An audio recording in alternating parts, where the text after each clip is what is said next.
प्रभु यीशु मसीह ने कहा था कि मेरा राज्य यहाँ का नहीं है, मेरा राज्य धरती का नहीं है। और इसीलिए जब प्रभु यीशु मसीह अपने चेलों के साथ गधी के बच्चे पर बैठे हुए आए, क्योंकि राजा जब शांति का प्रतीक देता था तो वो हमेशा गधे पर आता था, और जब उसने लड़ना होता था वो घोड़े के ऊपर आता था। जब रोमी उस फेस्टिवल में यरूशलेम में आते थे तो वो पूरी मिलिट्री के साथ धकड़ धकड़ धकड़ धकड़ पूरा डेमोन्स्ट्रेशन करते थे पावर की, कि प्रजा को मालूम हो, इन लोगों को मालूम हो कि हम कितने पावरफुल हैं। और दूसरी तरफ प्रभु यीशु मसीह डेमोन्स्ट्रेट नहीं कर रहे थे, बल्कि गधी के बच्चे पर, कितना साइज होता है, छोटा सा होता है गधी का बच्चा, और उस पर बैठे थे और उस पर आ रहे थे, क्योंकि वो शांति का राजकुमार था। वो पॉलिटिकल रिवाइवल करने नहीं आया था, वो सरकार बनाने के लिए नहीं आया था, वो एक आत्मिक राज्य को स्थापित करने के लिए आया था, आपको और मुझको पिता के साथ मिलाने के लिए आया था।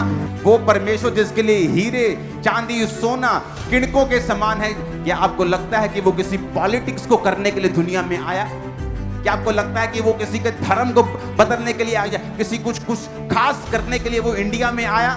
नहीं, ऐसा नहीं है। यीशु मसीह ने कहा मेरा राज्य ऊपर का है। और यीशु मसीह जब आ रहे थे तो लोग कई तो ये सोच रहे थे कि ये हमारा राजा है, ये पॉलिटिकल रिवाइवल ला देगा, और कुछ लोगों को पता था, क्योंकि वो जानते थे कि इसने सामर्थ्य काम किए हैं, ये परमेश्वर का बेटा है, ये आत्मिक राज्य को स्थापित करने के लिए आया। नहीं तो ऐसा नहीं हो सकता कि एक बार आपके साथ बड़ी भीड़ हो और दूसरे शुक्रवार ही, अगले शुक्रवार ही वो चिल्ला रही हो आधे लोग, इसे क्रूज पर चढ़ाओ, क्योंकि उन्हें लगता था कि नहीं, ये फ्रॉड हुआ है हमारे साथ, अगर ये राजा होता तो लड़ा क्यों नहीं? क्योंकि अब यीशु मसीह वो लड़ने के लिए नहीं आए थे, अब वो बचाने के लिए आए थे। जिन लोगों को लगता है कि क्रिश्चियनिटी ये बढ़ रही है, ये लोग हम पे कब्जा कर लेंगे, तो यीशु मसीह इतने छोटे नहीं हैं कि वो इतनी छोटी सोच रखे, ना ही उसके आत्मिक लोग इतनी छोटी सोच रखते हैं, क्योंकि हमारा राज्य यहाँ का नहीं। यीशु ने कहा मेरा राज्य वहां का है, और उसने कहा कि जाओ और इस राज्य के बारे में, किंगडम के बारे में बताओ, लोगों को समझाओ। स्वर्ग राज्य में प्रवेश करना चाहते हो तो तौबा करो और बपतिस्मा लो, क्योंकि मेरा राज्य वहां का है। वहां क्या है?